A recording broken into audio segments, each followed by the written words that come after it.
Nah, amal kita nih terkadang yang bisa membedakan adalah niat. Adat dengan ibadat itu niat. Niat yang membedakan. Ada orang datang ke masjid, ada karena kebiasaan, ada. Datang ke masjid, ngapa ke masjid? Daripada di luar panas susah. Mau di masjid ada AC, baca berangin. Kalau niatnya hanya duduk di masjid untuk ngadem ke diri, tidak dapat pahala. Tapi kalau niat duduk di masjid, aku mau iktikaf di rumah Allah, aku mau baca Quran, ada ceramah, aku mau dengarkan ceramah, melakukan kebaikan-kebaikan niatnya, duduknya sama. Ada orang duduk satu sejam juga, tapi niatnya berbeda.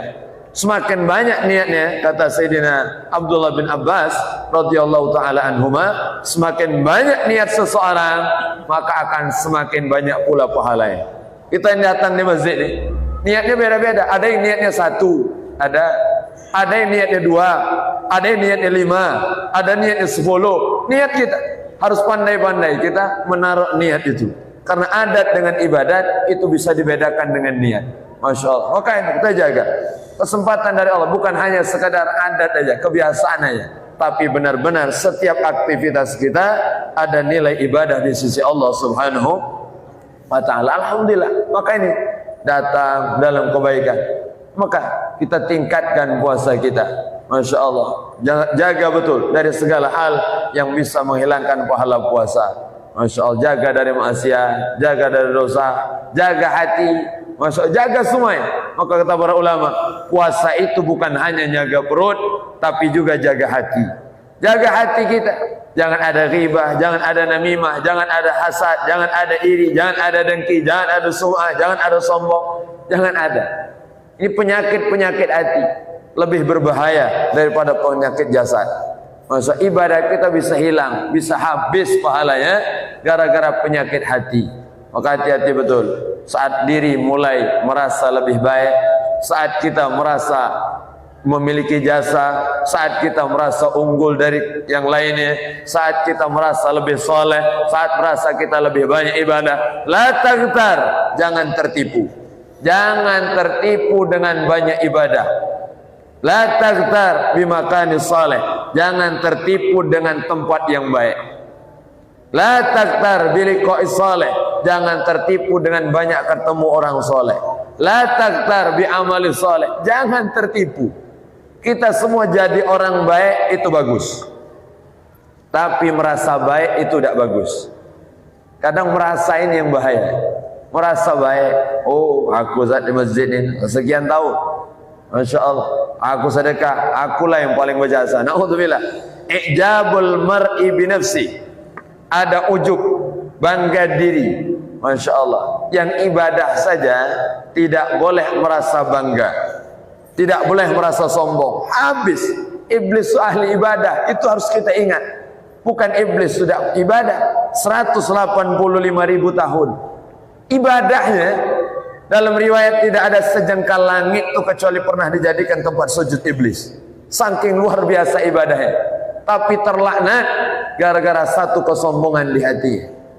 Hati-hati dengan apa yang kita miliki, jangan merasa memiliki, jangan merasa kita tinggi dari yang lain. Hati-hati, ini kondisi menjaga hati. Maka puasa ini jaga hati kita. Jangan pernah merendahkan orang, jangan pernah menghinakan orang, jangan merasa lebih baik dari orang lain.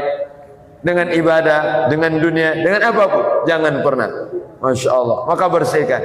Maka hati-hati, sangat rawan sekali hati kita terjangkit penyakit hati. Ada kibir, sombong, naudzubillah, batarul haq wa ghamtun nas, menolak kebenaran dan merendahkan orang lain. Hati-hati. Dari siapapun kebenaran itu terima, ambil, karena tanda bahwa hati kita tidak ada sedikit pun kesombongan.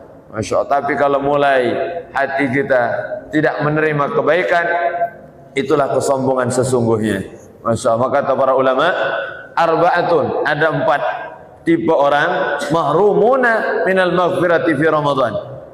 Orang-orang yang terhalang dari ampunan Allah di bulan Ramadan. Ini syahrul maghfirah, bulan ampunan, mawasimut ta'at, musim ketaatan. Tapi ada orang-orang yang terhalang dari ampunan Allah. Na'udzubillah. Maka kita harus benar-benar jaga, jangan sampai kita tertutup dari ampunan Allah. Kalau wadah cangkir tuh, kalau tertutup, dituang air sebanyak apapun tidak akan masuk ke dalamnya. Ada penutupnya. Maka ini harus kita bersihkan. Apa yang pertama? Aku liwalidayya, durhaka dengan orang tua. Masya Allah, hati-hati. Jadi Ramadan jangan sampai kita melakukan hal-hal yang membuat hati orang tua bersedih, membuat hati orang tua menangis, membuat hati orang tua gundah. Mungkin mereka khawatir gara-gara kita.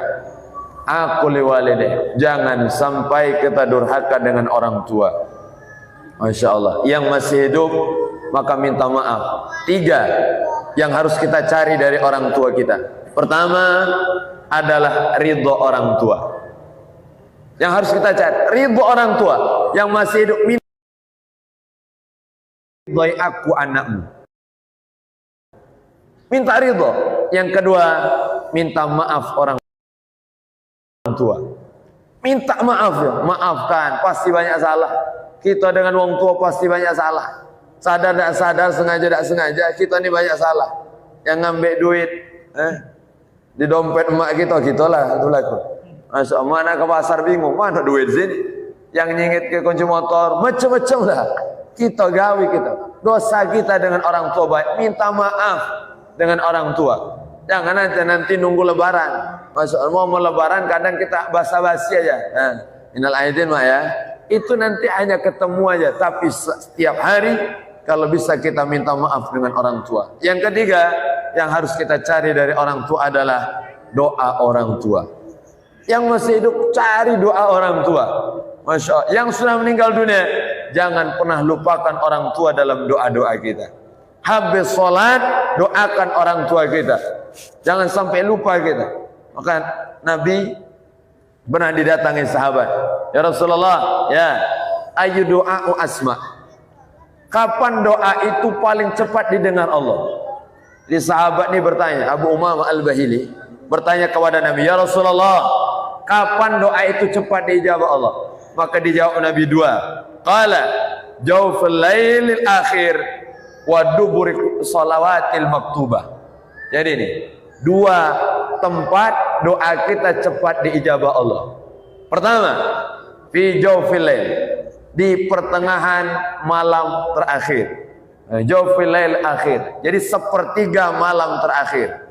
Jadi malam itu dibagi 3. Pertama, dari mulai sholat isya sampai jam 10, jam 11. Itu sepertiga malam pertama. Habis isya sekitar jam 9 sampai jam 11.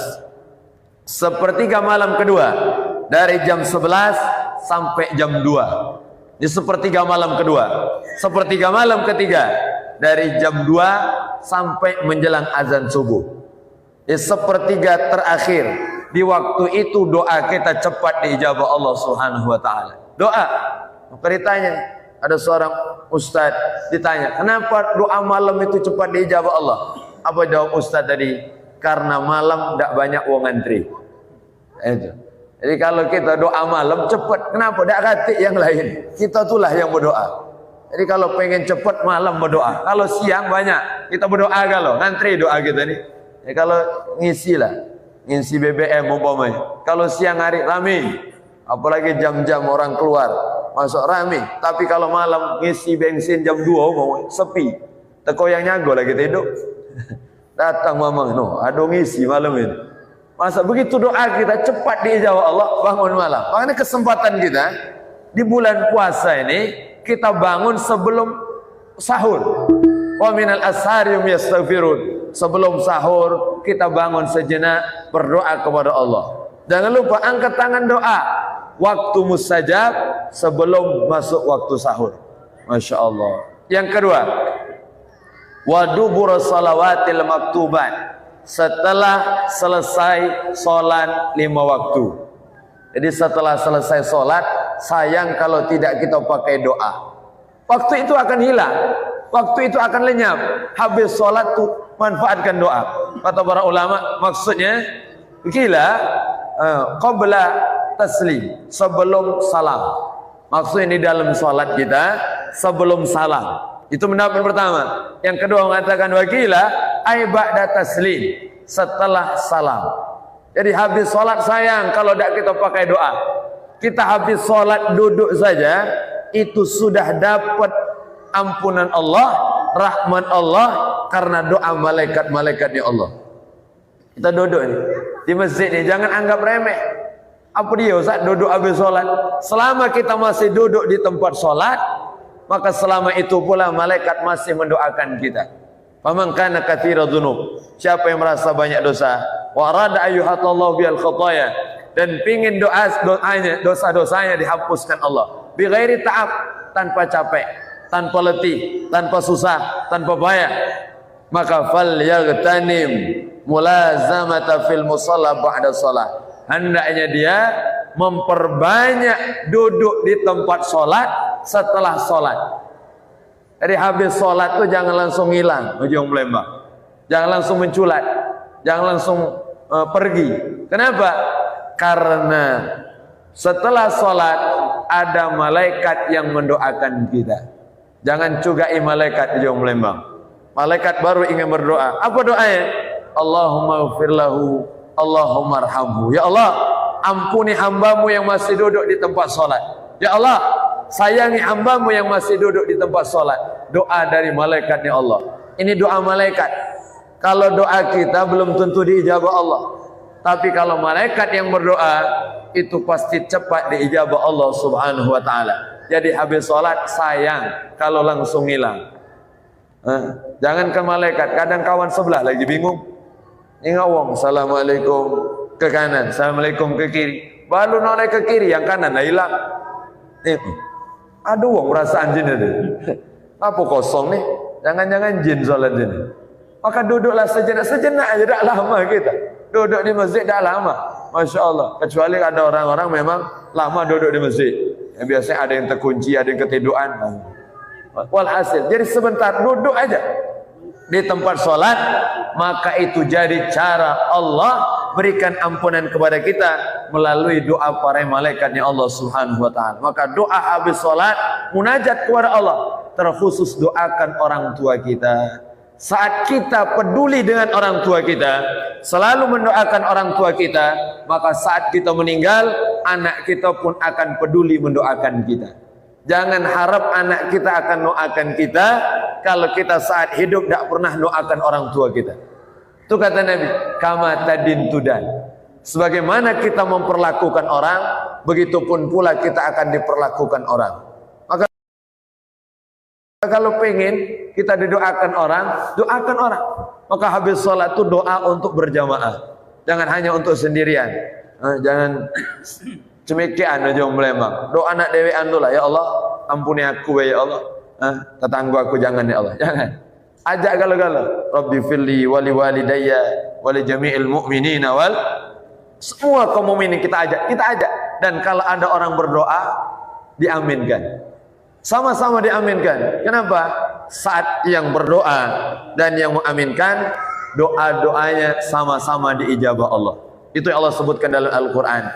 Ketika Nabi Musa berdoa dan Nabi Harun mengaminkan, qad ujibat da'watukuma, kami ijabah doa keduanya, kata Allah. Yang berdoa Nabi Musa, yang mengaminkan Nabi Harun. Satu yang berdoa, yang di belakang ngaminkan, dua-duanya diijabah oleh Allah. Maka ini jangan sungkan ngaminkan doa orang.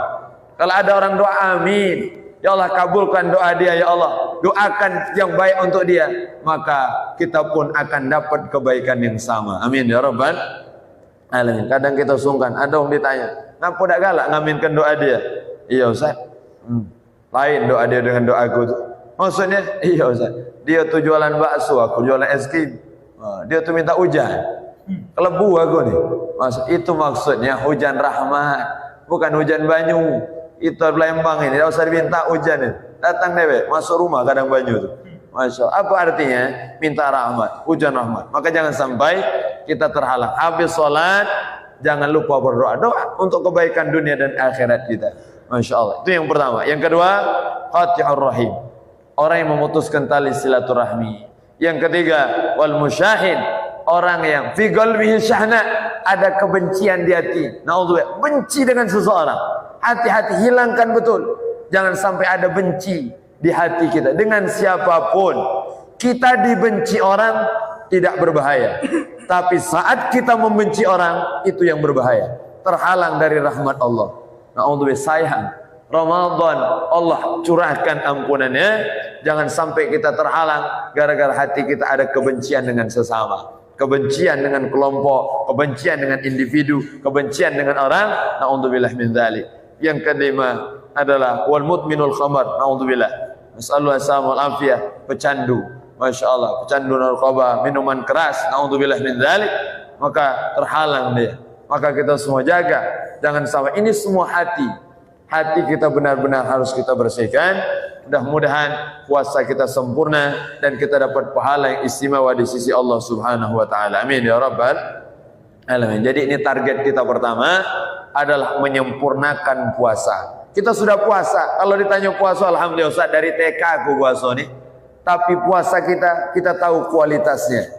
Ada yang puasa, Masya Allah, masih dengan hal yang sama. Masya Allah, ada orang puasa, tidak terasa Ustaz kami puasa. Maksudnya, iya aku tadi tidur jam 8, bangun jam 5 sore. Kalau kamu tidur, kawan sebelah, iya Ustaz, alhamdulillah aku ni pacak tidur lama. Itu puasa apa? Masya Allah, lomba tidur itu. Walhasil, jadi kita semua, tidak masalah.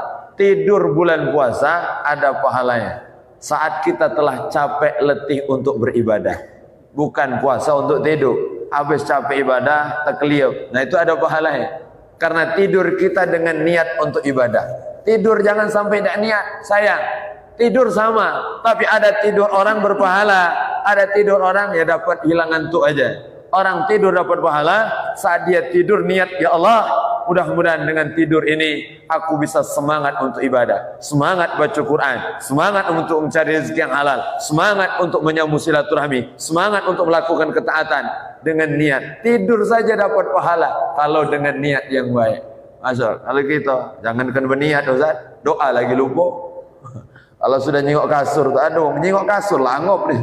Masya Allah, tak pikir lagi. Maka ini luar biasa. Maka ayo sama-sama kita jadikan puasa kita puasa yang berkualitas, yang membuat kita semakin dekat dengan Allah, membuat kita semua mendapatkan anugerah yang besar di sisi Allah berupa pahala yang istimewa. Ada satu pintu di surga namanya Babur Rayyan. Mudah-mudahan pintu inilah menjadi sebab kita bisa masuk ke dalam surga melalui pintu orang puasa. Amin ya rabbal alamin. Hadza minni wa lakum minkum. Mungkin inilah dari Al-Faqir. Terima kasih atas segala perhatian. Mohon maaf atas segala kekurangan dan kekhilafan. Mudah-mudahan perjumpaan kita diberkahi Allah. Kita tidak ingin hanya bersama di dunia, kita ingin terus bersama. Setiap pertemuan itu kita ingin bisa bersama sampai surga. Amin ya rabbal alamin. Hadza minni wa lakum minkum. Assalamualaikum warahmatullahi wabarakatuh.